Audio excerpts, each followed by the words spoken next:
Welcome Home, a podcast for veterans, about veterans by veterans, is a project of Willing Warriors and the Warrior Retreat at Bull Run.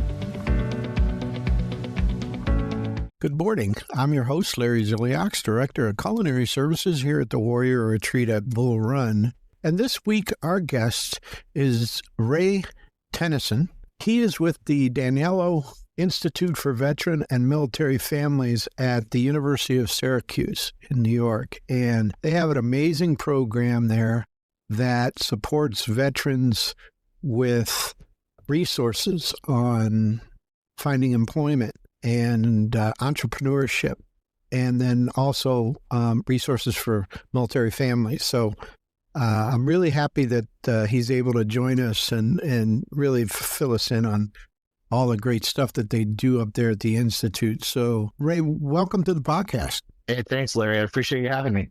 So if you would just tell us a little bit about your background and how you became involved with the Institute. Sure. So I actually went to Syracuse University as an undergrad. I was an ROTC cadet there. Originally from a really small town in Western New York between Rochester and Buffalo. I always like to say more cows than people there. That's how rural it was. And went over to Syracuse for undergrad, and was really one of those kids that, but for the military and an ROTC scholarship, never would have been able to go to somewhere like Syracuse University for school. So I commissioned out of Syracuse and second lieutenant.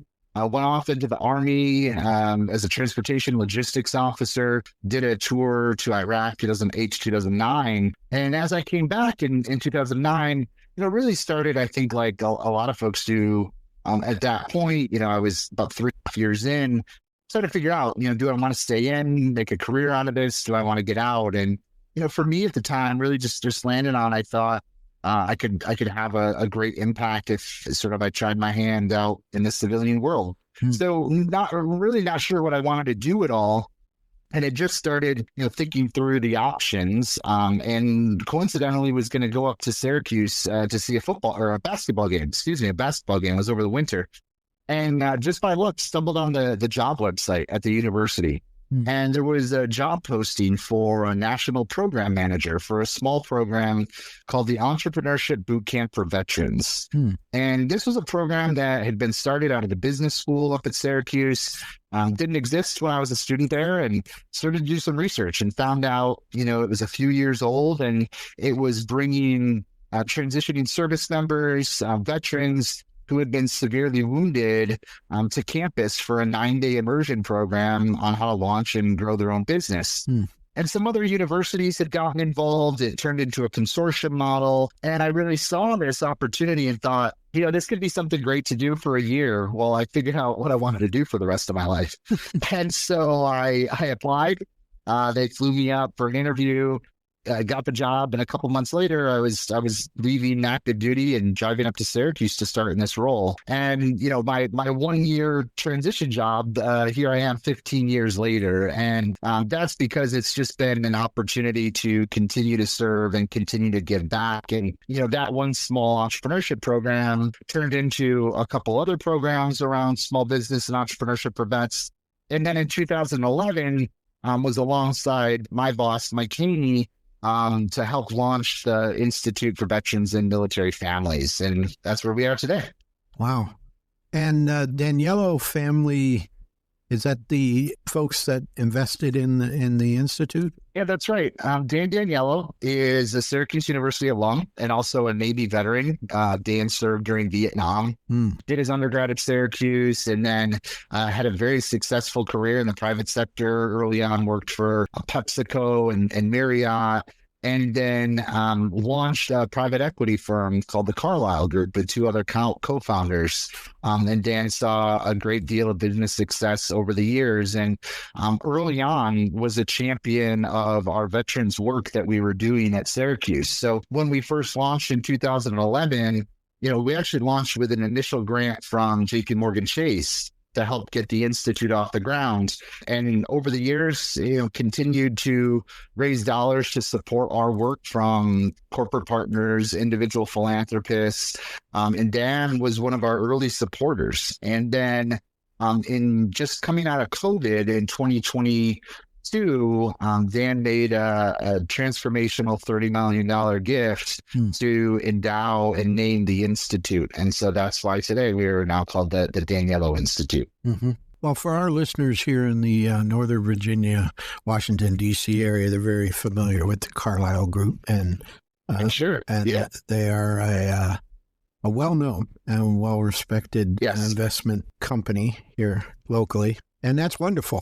That's quite an infusion of funds. And I'm sure that changed everything. It sure did, Larry. And, I think the biggest thing it allows us to do is we've always been focused on, first and foremost, impact, serving this community, but also long-term sustainability, right? We want to be an organization that is around in 20, 30, 50 years. And, Dan's support and especially that naming gift allows us to do that. And we understand that how we serve may change based on the needs of this population, but we know that there'll be a solid foundation to help us ensure that we'll be here over those next 50 years. Mm-hmm. And the thing I like too is that the mission today is really close to the mission that you started with, and it's helping veterans who are transitioning build their own businesses to support the community. And we know that for a fact that veteran businesses support the communities that they're in more than any other businesses.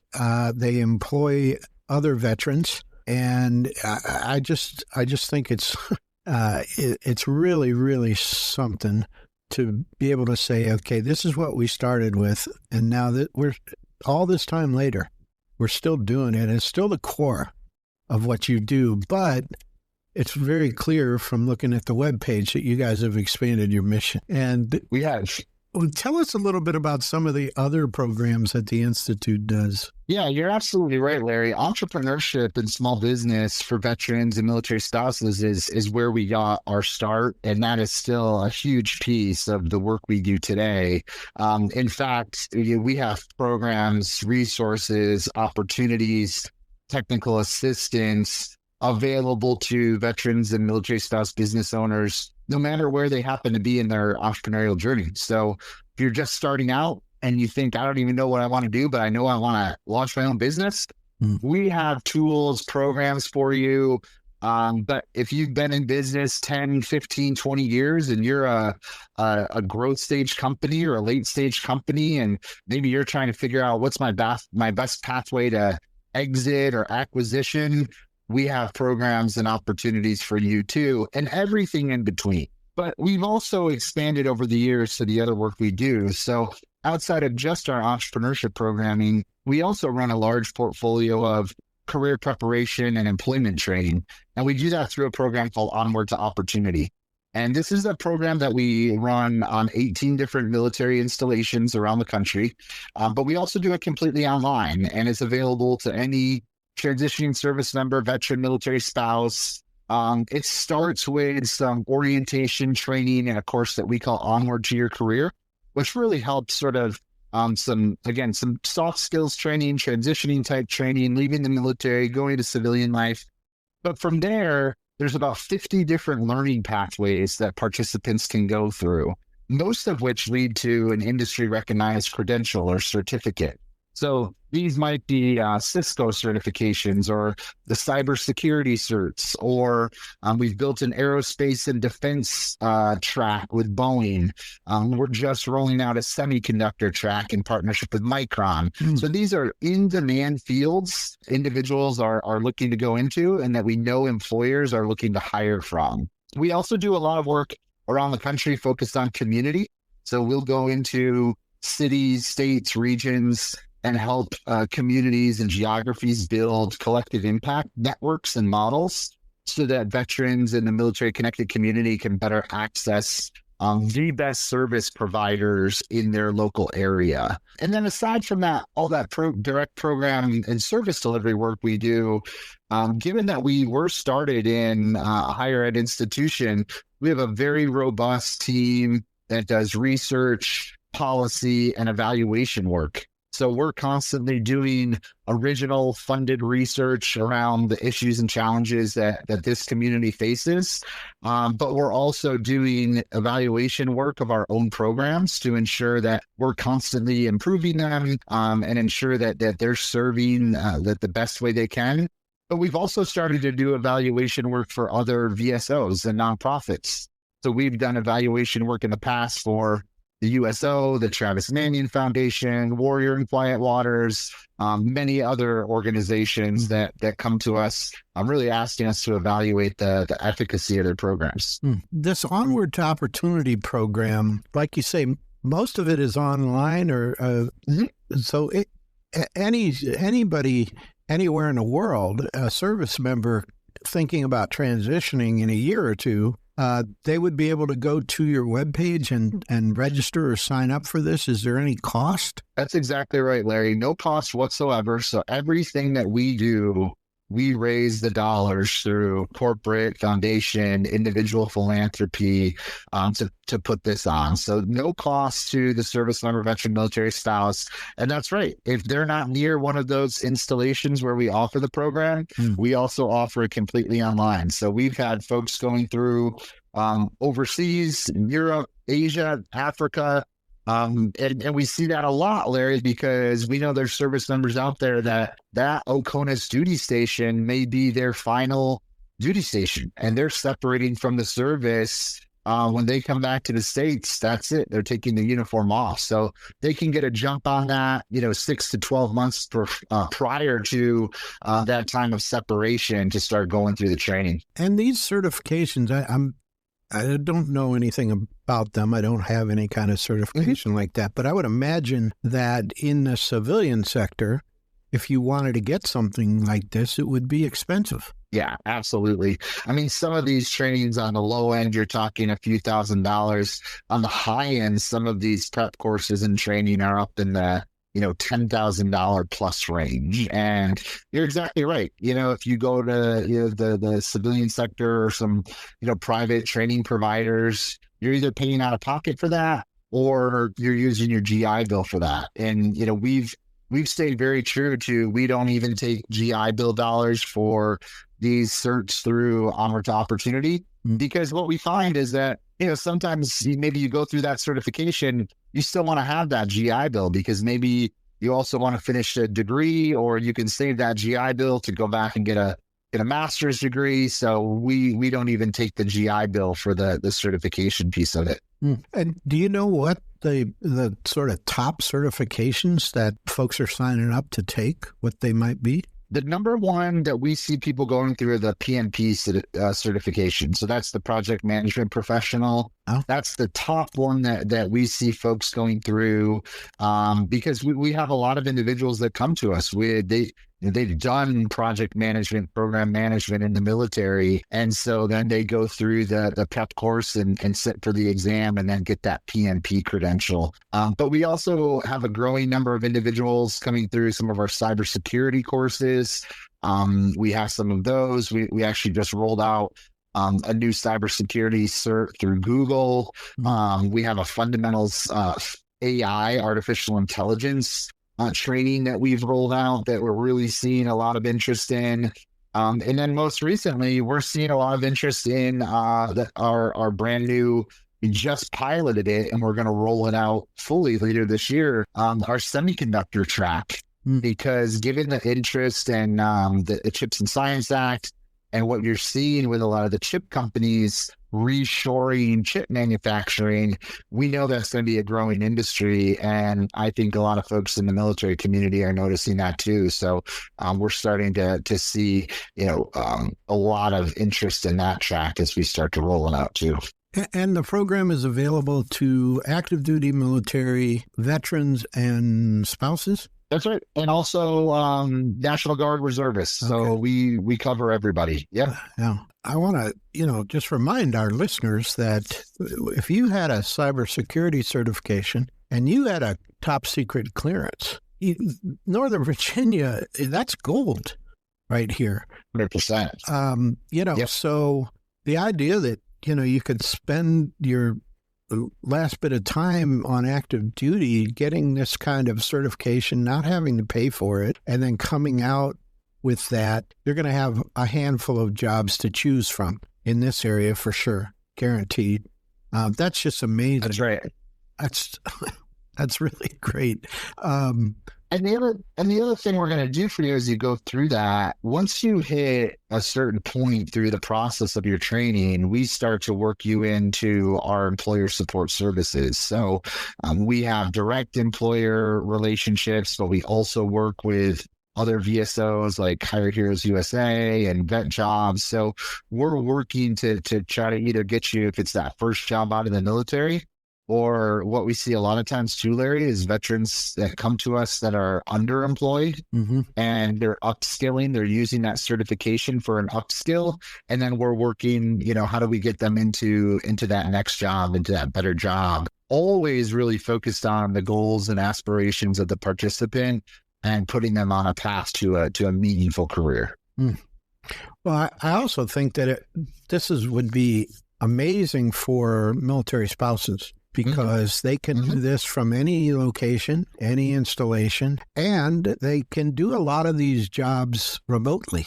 And so that's right. In case they do get transferred somewhere, it doesn't mean the end of employment, which we see is a major problem for spouses, and especially military families that need that to income, that get transferred, and all of a sudden they're professionals, they're nurses or accountants, but they're transferred to a place where their certification, it's going to take them months and months to get transferred into that state, or worse yet, that country. And that's salary that they've lost, and it's a huge hit. But something like this that they could do remotely, I think is just great. Yeah. What's the one program that you would like to see in the future that you all don't offer right now? That's a great question, Larry. One of the things that we're always doing is looking at where are the current gaps and needs in this space, because from our standpoint, that's always been sort of our true north, right? If we stay focused on the veteran, the service member, the military spouse, and their needs, and build meaningful programs to meet those needs, then we feel like we'll be successful. The other thing we always do is, if somebody else is already out there doing it well, we have no desire to go in and recreate that, right? We would much rather partner with an organization to maybe do more together. I say all that to set up, I wouldn't necessarily say it's a specific program, Larry, but I would talk about it as more of a specific point in time. And that's trying to figure out, how do we get more left to the point of transition? And what I mean by that is, we still often see a lot of service members coming to us with limited time before they take that uniform off, right? And they're just starting to think about, where do I want to live? What do I want to do? Okay, based on those things, do I have the requisite skills? Do I need additional education, upskilling, training, right? And so what happens is many, start to back themselves into a corner from a timing perspective. And often it's not their fault, right? I mean, you are on active duty and you are serving in that role until the day that you either go on terminal leave or, you fully take that uniform off. And there's been some programs, Skill Bridge and career skills programs that have helped this. But we still see a lot of inconsistencies across different commands on how supportive they are to letting the individual take advantage of these. So, I would say really transition should be something that starts from the day you enter the military, and having a good system to, how are you cataloging all of the training that you're doing?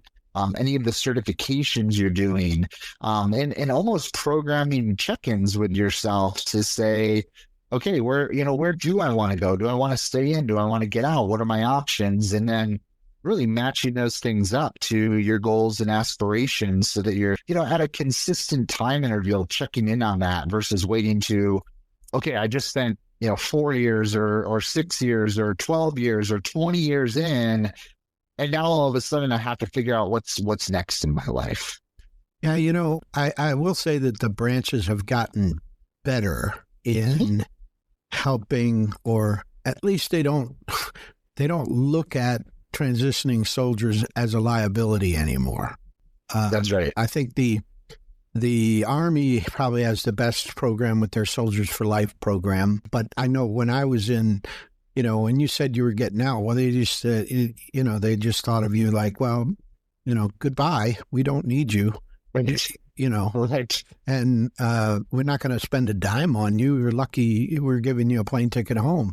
And yeah, that's all changed. I could be better. I get what you're saying. Exactly. I mean, I think that service members who are considering getting out should really be thinking about it 2 years ahead. And yeah, absolutely. Yeah. And really, really contemplating what do I want to do first? Not so much what can I do, but what do I want to do? Because what you can do and what you want to do, if they're two different things, the Institute is one of those places where they can get what they need to do what they want to do. And I think that's a great point. And so that is why I just love the programs that you have and the mission that you all have to support veterans who very often feel alone when they leave. Not only are they losing their tribe and their support system, depending on their service, some have issues with PTS, TBI, medical issues resulting from their service. All of that's compounded with employment issues, and then just trying to find a job in an economy that, depending on where they're going to end up, it may or may not be that great. So having a leg up with something like this, I think is just absolutely amazing. So for our listeners, we'll have the webpage in the show notes, but it is ivmf.syracuse.edu. I encourage everybody to go to the webpage and take a look at it and check out all the resources. You can do a real deep dive on it, go down the rabbit hole. Every time I clicked on something, I was going someplace else. And there's reports and there's programs and a lot of resources that'll take you off of their page and onto a real vetted resource. So federal agencies for small business loans, things like that. I encourage everybody to go to the webpage and check it out.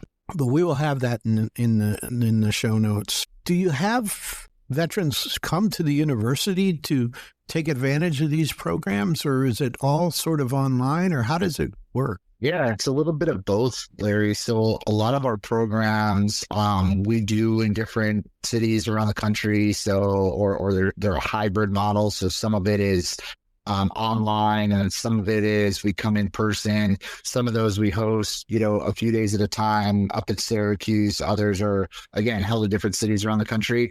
But we also, on the more traditional higher education side, we have a very robust military-connected student population on our campus. So we have Army and Air Force ROTC. We have student veterans who are there completing an undergraduate degree, graduate degree. We have military children who are dependents of service members or veterans who are there on GI Bill dollars. So we have another whole office on campus, our Office of Veteran and Military Affairs, that has done a great job, and I think is one of the leading examples of how higher education should really approach student veterans in this country, and have really broken down a lot of barriers around campus so that veterans and military-connected students can have a better experience at Syracuse. Yeah, well, that's wonderful, because it is for veterans, and especially those that are transitioning, going to a university like that is it's quite an experience, not something they're quite used to. That's right. That's right. Yeah. Well, listen, I want to thank you for taking the time to join us and really tell us all about this program And I can't thank you enough for the great work that you all do up there. Oh, thank you, Larry. I appreciate you having me on. Well, for our listeners, we'll have another episode next Monday morning at 0500. If you have any questions or suggestions, you can reach us at podcast@willingwarriors.org. Until then, thanks for listening. The Welcome Home podcast is brought to you by Willing Warriors, a nonprofit organization serving active duty service members and veterans since 2012. To learn more, please visit our webpage at willingwarriors.org.